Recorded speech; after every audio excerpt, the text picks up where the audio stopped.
आप सब लोगों को नमस्कार। आज दिल्ली के लोगों के लिए बहुत खुशी का दिन है। अभी थोड़ी देर पहले मैंने और एलजी साहब ने मिलके लगभग 400 ई बसेस का इनॉग्रेशन किया। 400 ई बसेस आज और दिल्ली की सड़कों पे उतरी हैं।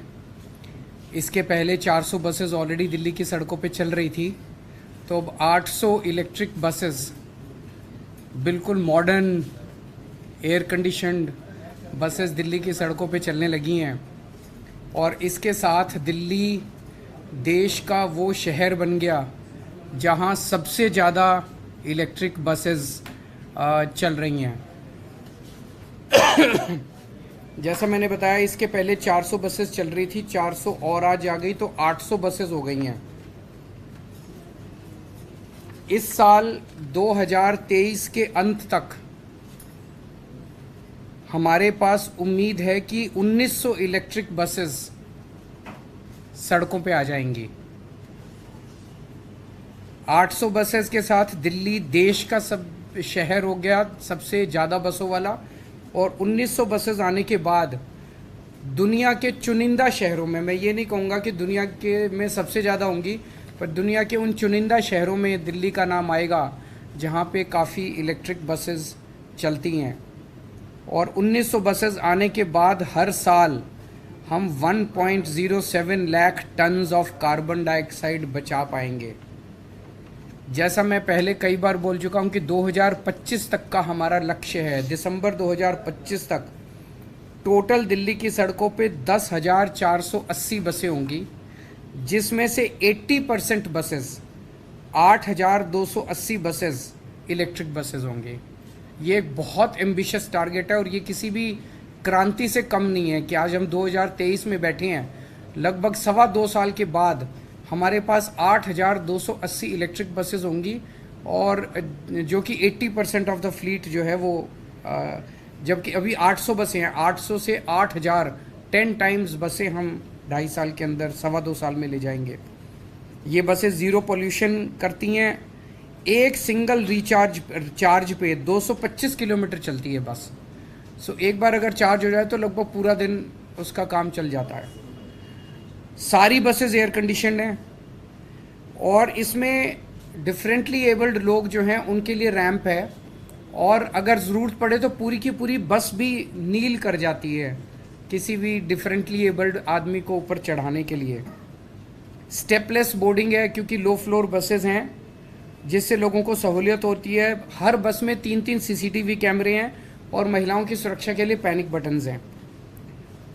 कंट्रोल रूम के साथ हर बस का 2 वे कम्युनिकेशन है, और हर बस में जीपीएस यूनिट है उसकी लाइव ट्रैकिंग करने के लिए बस की, और डिस्क ब्रेक्स हैं, fire detection and suppression system है। आज की डेट में टोटल अभी बसें आई हैं, लेकिन कई बसेस जो हैं वो अपनी उनकी लाइफ पूरी हो गई थी, वो रिटायर भी हो गई हैं। आज की डेट में टोटल 7,135 बसें बची हैं दिल्ली में, जिसमें से 800 ई बसेस हैं और 6,335 जो हैं वो सीएनजी की बसेस हैं। इसके थोड़े से फाइनेंशियल्स के बारे में बता देता हूँ, काफ़ी कन्फ्यूजन चल रहा था। 921 बसें हमें केंद्र सरकार की 921 बसों पे सब्सिडी मिल रही है। हर बस पे 45 लाख रुपए की लगभग हमें सब्सिडी मिलेगी, और 921 बसों पे मिला के 417 करोड़ रुपए की सब्सिडी मिलेगी। हर बस की लाइफ जो है वो 12 साल है, तो टोटल खर्चा 921 बसों पे टोटल खर्चा 4,091 करोड़, लगभग 4100 करोड़ का खर्चा आएगा, जिसमें से 417 करोड़ रुपए केंद्र सरकार से मिलेंगे। 10% केंद्र सरकार से मिलेंगे, बाकी 90% जो है वो दिल्ली सरकार खर्च करेगी। तो 8,200 बसों का जो हमारा टारगेट है, उसमें से 900 ये और 300 बसें पहले, 1200 बसें हमें केंद्र सरकार की सब्सिडी से मिलेगी, और बाकी सारी बसेस हम अपने पैसे से लाएंगे। हमारी तो केंद्र सरकार से गुजारिश है कि जैसे इन 1200 बसों पे सब्सिडी दे रहे हो, बाकियों पे भी सब्सिडी अगर दें तो अच्छा रहेगा। हम उनका शुक्रिया अदा करते हैं कि इन बसों पे भी दे रहे हैं, औरों पे भी देंगे। हम उम्मीद करते हैं। केवल बसें खरीदने से काम नहीं चलेगा, इसके लिए पूरा इंफ्रास्ट्रक्चर तैयार करना पड़ता है, क्योंकि अलग किस्म के बस डिपो बनते हैं जहाँ पे रिचार्जिंग होती है। तो अभी तक हम 182 करोड़ रुपए खर्च करके 1,500 ई बसेस का हमने खड़े करने का डिपोज का वो इंफ्रास्ट्रक्चर तैयार कर लिया है। ये जो आज 400 ई बसेस आई हैं ये टाटा मोटर्स की हैं और ये मायापुरी, नेहरू प्लेस, रोहिणी 1, रोहिणी 2 और बंदा बहादुर मार्ग डिपो से चलेंगी। इसके अलावा 3,980 बसेस जिनमें 0 सब्सिडी है उसका भी ऑलरेडी कॉन्ट्रैक्ट अवार्ड हो चुका है और वो भी जल्दी आना चालू हो जाएंगी। तो एक तरह से दिल्ली के अंदर इलेक्ट्रिक बसेस में कन्वर्जन की एक तरह से क्रांतिकारी कदम उठाए जा रहे हैं और 2 साल के अंदर हम दुनिया के नक्शे पे होंगे जहां सबसे ज़्यादा बसें दिल्ली के अंदर होंगी। अगर इस पे आपके कोई प्रश्न है तो। सर आपने कहा कि अभी केंद्र सरकार ने 10% जो है बीजेपी का कहना है कि ज़्यादातर केंद्र सरकार दे रही है और आप लोग इसका श्रेय ले रहे हैं। सारा श्रेय उन्हीं को और सारी मेहनत हमारी, सारा, मैं तो हमेशा ही कहता हूँ सारा श्रेय उन्हीं का। सर एक और इम्पोर्टेंट सवाल है, इंडिया और भारत को लेकर ये कहा जा रहा है कि जो स्पेशल सेशन है उसमें प्रस्ताव लाया जाएगा, इंडिया का नाम बदलकर भारत किया जाएगा और कुछ निमंत्रण भी राष्ट्रपति की तरफ से आज में पूरे मामले को सर आप कैसे देख रहे हैं, क्योंकि तरह तरह की चर्चा हो रही है सेशन में रिपब्लिक ऑफ इंडिया की जगह भारत लिखा जाए।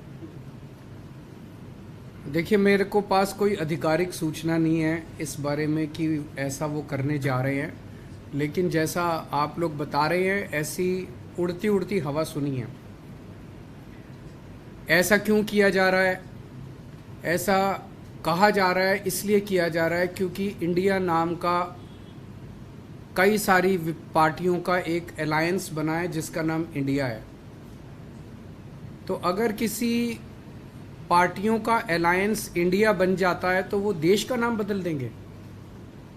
देश तो 140 करोड़ लोगों का है, किसी एक पार्टी का देश थोड़ी है। कल मान लीजिए इस इंडिया अलायंस ने अपना नाम बदल के भारत रख लिया तो फिर भारत भी बदल देंगे। फिर क्या भारत का नाम बीजेपी रखेंगे या भारत का नाम फिर क्या रखेंगे? मान लो इंडिया अलायंस ने कल एक मीटिंग करके अपना नाम इंडिया से बदल के भारत रख लिया, तो क्या ये फिर भारत का नाम भारत बदल देंगे?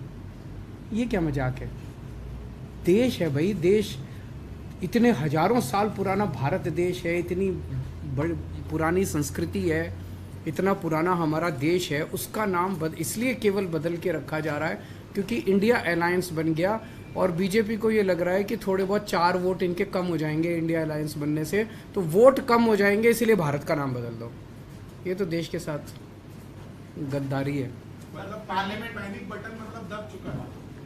ऐसा लगता है कि जो असर पैदा हुआ है, देखिए इंडिया अलायंस का के लिए जो इनका रिस्पॉन्स है उससे लगता है कि बहुत ज़्यादा बौखलाए हुए हैं, बहुत ज़्यादा बौखलाए हुए हैं। जिस दिन इंडिया अलायंस आया था उस दिन उन्होंने एक शगुफा छोड़ दिया, 1 नेशन 1 इलेक्शन करेंगे, डाइवर्ट करने के लिए टेंशन। 1 नेशन 1 इलेक्शन कैसे कर सकते हैं? 1 नेशन 1 इलेक्शन से जनता को क्या फ़ायदा है कि मतलब मैं अगर आपको कहूँ 1 नेशन 1 इलेक्शन करेंगे, कोई फ़ायदा होगा आपको? आपके परिवार को कोई फ़ायदा होगा? बच्चों को कोई फ़ायदा होगा? कोई महंगाई कम हो जाएगी, बेरोजगारी कम हो जाएगी? 1 नेशन 1 इलेक्शन का 1 नेशन 1 इलेक्शन का बस एक ही फ़ायदा है। अभी ये इनको हर 6-6 महीने में जनता के बीच में जाके जनता के कुछ काम करने पड़ते हैं। फिर ये 5 साल में एक बार शक्ल दिखाएंगे, 5 साल पूरी दुनिया घूमेंगे, फिर 5 साल में एक बार शक्ल दिखाने आएंगे। मैं चैलेंज करता हूं अगर 1 नेशन 1 इलेक्शन हो गया तो अगले चुनाव के पहले 5,000 रुपये का सिलेंडर मिलेगा और अगली बार फिर ये 5,000 सिलेंडर करके और कहेंगे 200 रुपये कम कर दिए सिलेंडर के। तो ये बेसिकली काम नहीं करना चाहते, 5 साल काम नहीं करना चाहते, 5 साल मटर गश्ती करेंगे और फिर 5 साल में एक बार आके और फिर कहेंगे कि अब किस तरीके कृषि भूमि के रेट जो बढ़ा के सबसे रेट भेजे गए कि फाइल उसमें एलजी साहब ने कुछ क्वेरीज लगा के भेजी हैं, जो भी उनकी क्वेरीज हैं हम उनका जवाब दे देंगे। सर बसेस का मुद्दे पे चूंकि हम बात कर रहे थे, एक बहुत महत्वाकांक्षी योजना है मोहल्ला बसेस की, जिसके ऊपर काफी काम चल रहा है, लेकिन अभी जो ये स्टूडेंट्स और फेलोज को हटा जाने की वजह से जो आपकी योजनाओं पे असर पड़ा है उसमें वो भी शामिल है। तो मैं आज ही इनसे बात कर रहा था, मुझे लगता है हफ्ते 10 दिन के अंदर इसको लॉन्च करेंगे, हम बहुत जल्दी लॉन्च करने जा रहे हैं। सर एक बहस सनातन को लेकर भी जुड़ी हुई है जिस पर ये कहा जा रहा है कि इंडिया दल के जो लोग हैं वो चुप्पी साध में बीजेपी आरोप लगा रही है। पर आपका क्या? मुझे ये मैं भी सनातन धर्म से हूँ, ये भी सनातन धर्म से हैं। आप लोग भी, आप में से भी कई लोग सनातन धर्म के होंगे। मुझे लगता है हमें एक दूसरे के धर्म की इज्जत करनी चाहिए। एक दूसरे के धर्म के खिलाफ बोलना अच्छी बात नहीं है, गलत बात है। एक दूसरे के, सबको एक दूसरे के धर्म की इज्जत करनी चाहिए।